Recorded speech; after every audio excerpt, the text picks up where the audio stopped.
Hi, welcome back to C Programming. I'm your Dr. Vasu. I'm uploading all the programs of all the videos in the Google Drive, and you can find the link in the description. Okay. If you want to learn more about C programming and many other interesting topics, please do subscribe the channel and like the video if you like it. Okay. So now let's write a function here to find the maximum value of two given numbers. Suppose we have taken we are given a set of numbers, right?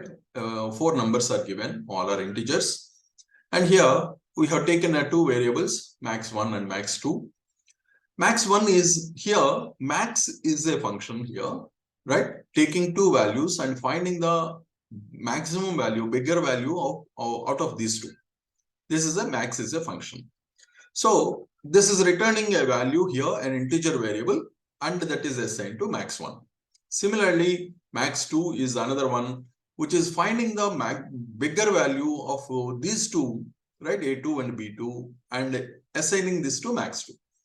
So this is the program. Maximum in the first set is given as max1 value, and max second from second set, a1 with b1 is taken as a first set, a2 b2 is considered as a second set. Out of these two and these two, the maximum value is returned here and will be displaying.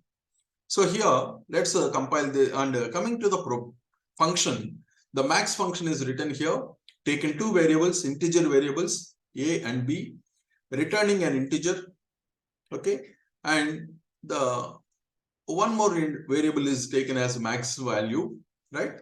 So here, if a is greater than b, if out of these two, if a is greater than b, obviously maximum value will be, bigger value will be a. Otherwise, else b will be the bigger value, maximum value. So that's it. That is the program.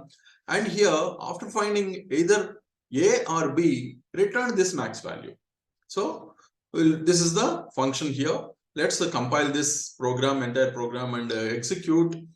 Here, the maximum value from the first set is 20. Out of 10 and 20, it is 20. And from the second set, that is A2, B2, the 123 and 98, the 123 is the maximum value. So like this, we can you can make use of a function which finds the maximum value. Okay. So in the next video, we'll find another usage of function for addition of numbers. Thank you.